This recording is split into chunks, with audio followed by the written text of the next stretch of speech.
Agora no Repórter MT eu converso com Neio Lúcio Monteiro Lima, ele que é superintendente de prevenção ao uso de álcool e outros tipos de drogas em Mato Grosso e educador social. A gente vai falar sobre o Fórum de Políticas sobre Drogas, um assunto que acaba impactando na vida de todos nós. Mato Grosso vai sediar o terceiro Fórum de Políticas sobre Drogas, a importância do controle social na efetivação das políticas públicas sobre drogas.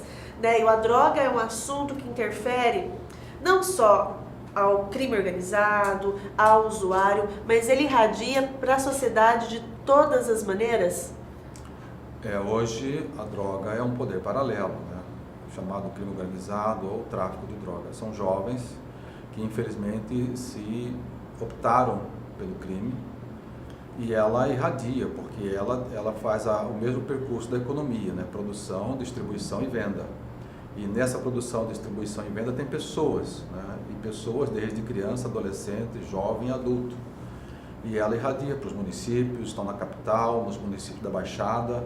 E infelizmente é uma questão complexa que o Estado, nós estamos tomando pé da situação para fazer o enfrentamento, né? Uma aproximação desse dano social. E daí é uma economia muito acelerada, muito veloz, porque o tempo inteiro existem as operações, carros são descobertos carregando drogas, né, claro, de maneira ilegal, boca de fumo, mas mesmo assim ela é tão acelerada que acontece uma ação policial, meio que imediatamente já retoma em outro ponto da cidade. Que velocidade é essa?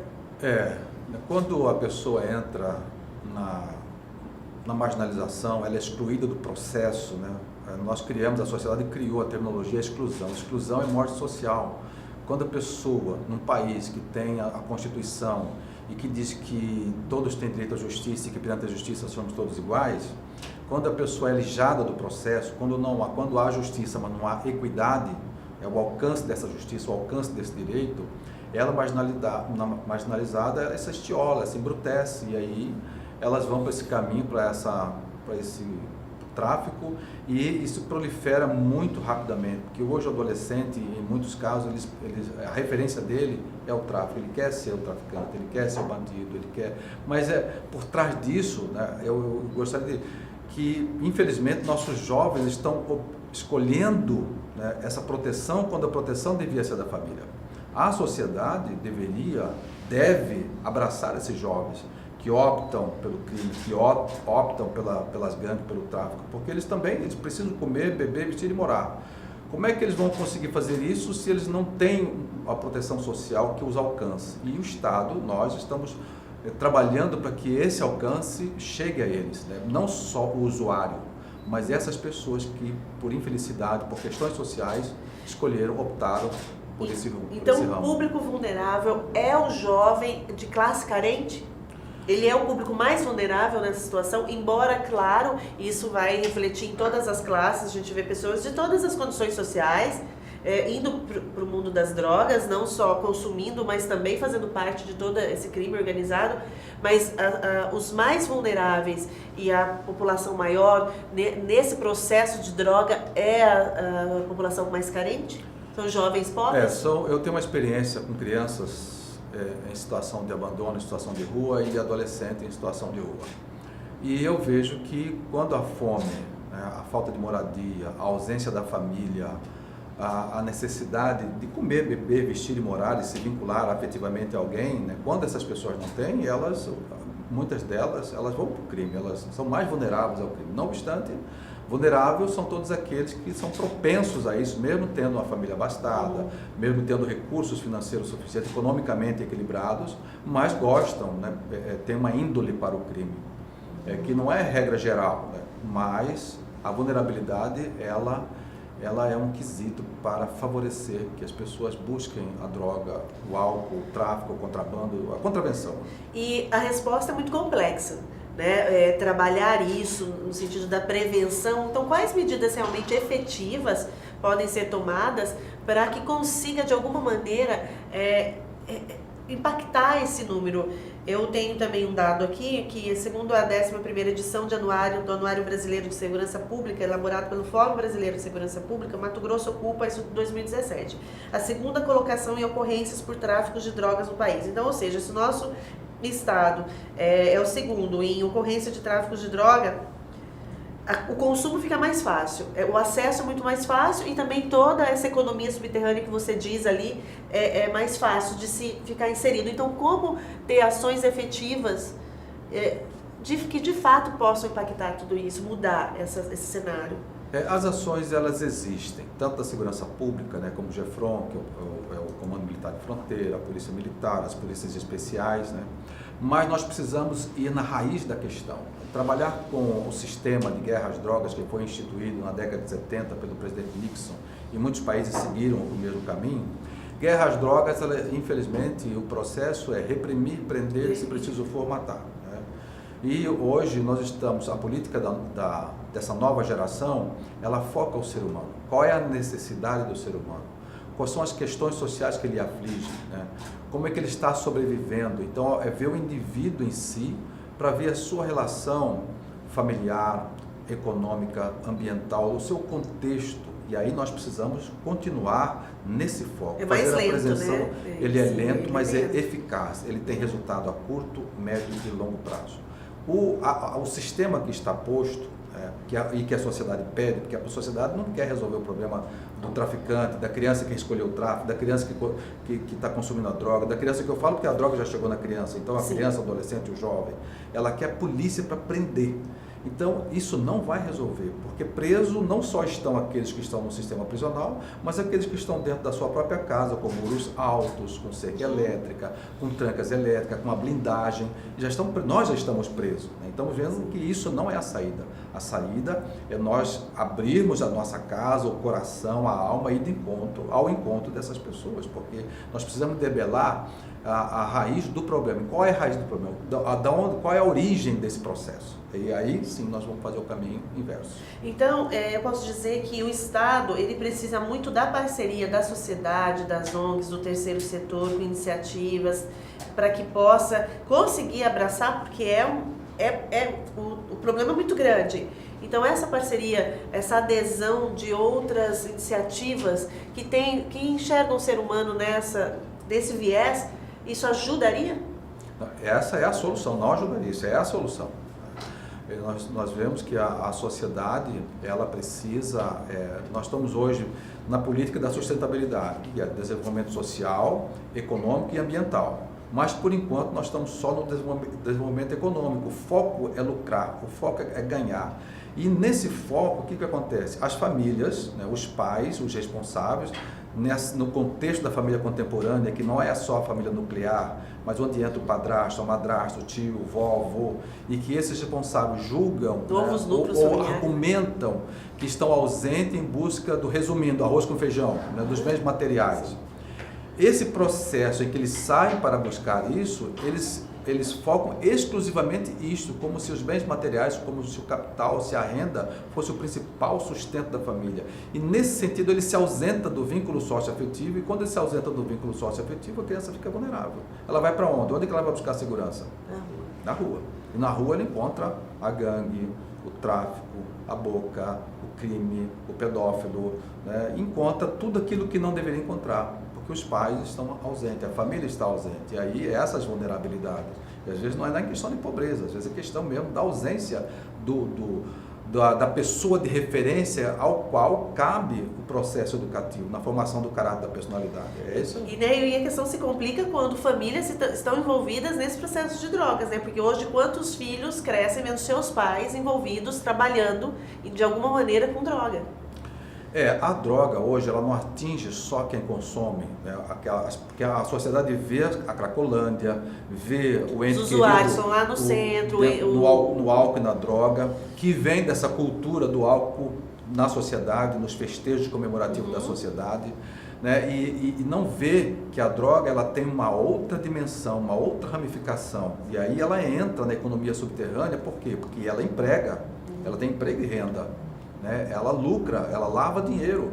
Então, com isso tudo, e aí nós precisamos, nessa hora que o Estado não é, eu não sou assim Estado no sentido de, eu não estou apartado da sociedade, eu sou sociedade cuidando de um ente burocrático, jurídico, administrativo, que é o Estado. Então eu como família, eu como comunidade, eu como membro dessa sociedade, estou no Estado para fazer com que o Estado devolva à sociedade os recursos que ela recolhe pelos impostos. E o meu trabalho é política sobre droga. E na política sobre droga, nós precisamos estabelecer as parcerias, né? Formar a rede, né? Juntar forças para poder a sociedade começar a reverter esse processo. Porque os presídios estão lotados, as tornozeleiras já estão espalhadas, passam a ser status, aqueles que usam, passam a ter um status na sua comunidade. Né? Quer dizer, essas referências estão equivocadas, né? Então nós precisamos realmente unir sociedade, Estado, e aí Estado que eu falo é município, Estado, federação, os entes federados, e juntar com as suas instituições públicas e privadas para fazer esse trabalho. E como está sendo o trabalho em relação aos conselhos municipais, Conselho Estadual sobre política de prevenção de drogas, em relação às escolas, na prática, como isso tudo está acontecendo? Olha, as escolas, elas estão sendo dramaticamente afetadas, porque a droga ela já chega no ensino fundamental, ela já chega dentro da escola. Ela não é um problema da escola, mas ela acaba chegando na escola, porque ela começa dentro de casa. Quando o pai bebe, quando o pai fuma, quando o pai consome a droga, esse é um problema doméstico, isso se estende nas famílias daquela comunidade, então passa a ser um problema da comunidade. E essas questões que permeiam a comunidade adentram a escola, e o professor ele não está preparado para lidar com essa situação. Então, porque se a droga é ilícita, e o ilícito é crime, se é crime, quem cuida é a polícia, quem cuida são os órgãos de segurança. E a escola ela tem que lidar com essa situação, e às vezes ela é massacrada no seu contexto, na sua operação, porque ela tem um domínio, ela tem uma presença daqueles que estão na contramão de uma sociedade organizada. E a própria sociedade tem um mecanismo do conselho. E aí como é que o conselho se encontra hoje? O conselho estadual ele tem uma relação com o conselho municipal. Agora, o grande problema que eu vejo o conselho existe, ele é paritário, tem um espaço da gestão democrática e compartilhada, mas a sociedade não participa. A sociedade está indignada, mas indignação sem ação igual fé sem obra, é morta em si mesma. Sim. Não adianta ficar indignado se você não age. Então o controle social... Mas é que vem aí aquela outra ideia que você disse, né? A população ela quer um resultado rápido, quer que carcera, mata, enfim, né? Exclui, no sentido de excluir, ela rotula, de tirar da visão. Pegou o pessoal da Cracolândia, leva tudo para um lugar distante, internação. E ela rotula como se o traficante fosse um extraterrestre, como se ele não fosse um adolescente, como se ele não fosse um jovem, como se ele não fosse um membro da nossa sociedade. O traficante, o dono da boca, o crime, o rico, o pobre, o político, o cientista, o médico, seja lá quem for, todos são membros da mesma sociedade. Você sabe que a gente vai ter comentário dizendo assim, então, né, leva para sua casa. Não, leva para minha casa, não. Traga para nossa casa social. Nós temos as instituições, temos os sistemas de amparo, de acolhimento. Só que a sociedade, ela senta, deita, acomoda em berço esplêndido, achando que sem a participação dela as coisas vão melhorar. Não vão melhorar. Se não tiver a interferência da família cumprindo o seu papel no processo educativo, né, hoje, amanhã e sempre, porque educar é incutir bons hábitos e costumes, e a única possibilidade de incutir esses bons hábitos e costumes é na convivência socioafetiva. E muitas vezes a família está doente também. Pois é, mas a família ela quer delegar à escola uma responsabilidade que não pertence à escola. Ela quer se ausentar do processo, do esforço, da convivência e de educar. Quer dizer, a escola, qual é a proposta da escola? A escola ela tem a grade curricular, ela tem um ensino onde o ser humano vai aprender a ser um profissional para vender a sua mão de obra no futuro. A família, ela educa no sentido de formar o caráter e a personalidade do homem e da mulher. E esse processo só se dá na convivência, mas a família não quer conviver hoje. A família quer delegar a escola.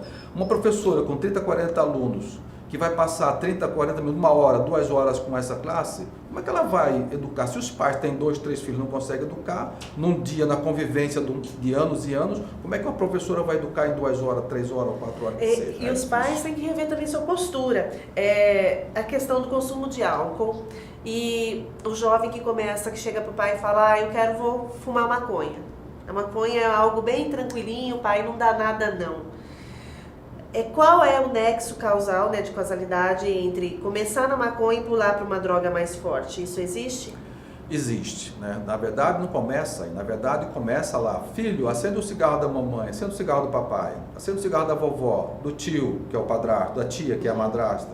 Aí ele vai lá, acende, pega uma cervejinha na geladeira para mim, vai lá, abre, entrega.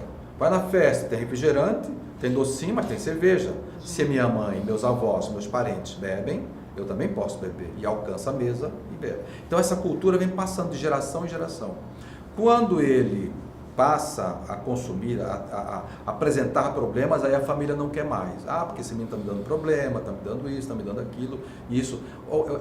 Essa causa, toda a estrutura vem do contexto sociofamiliar.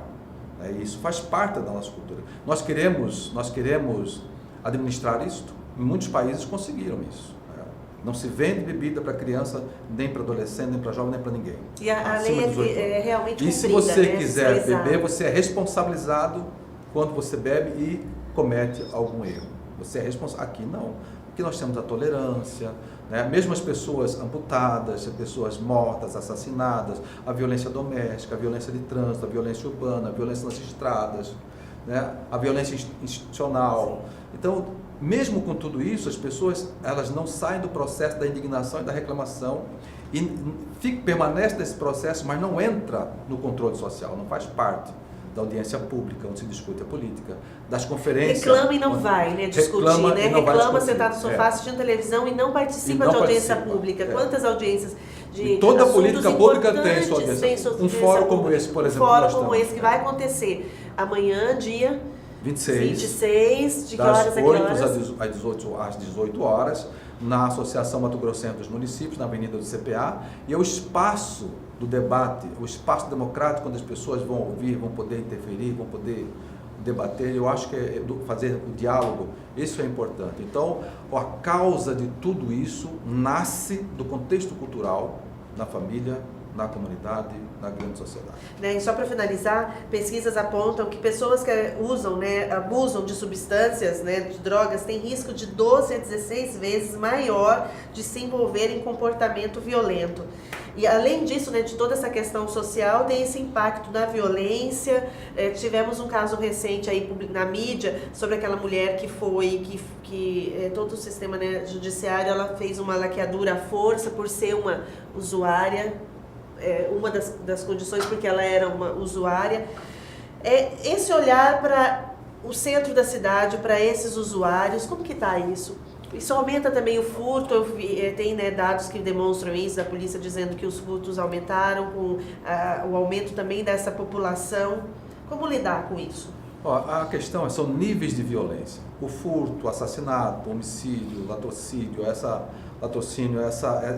são parte da violência. Mas a violência que eu vejo é quando a pessoa está no estresse, na depressão, que desenvolve a síndrome do pânico, que caminha para o suicídio, ela vem num sistema exigente, num sistema que cobra, num sistema que atropela, né? Então ela não aguenta aquilo ali, essa pressão.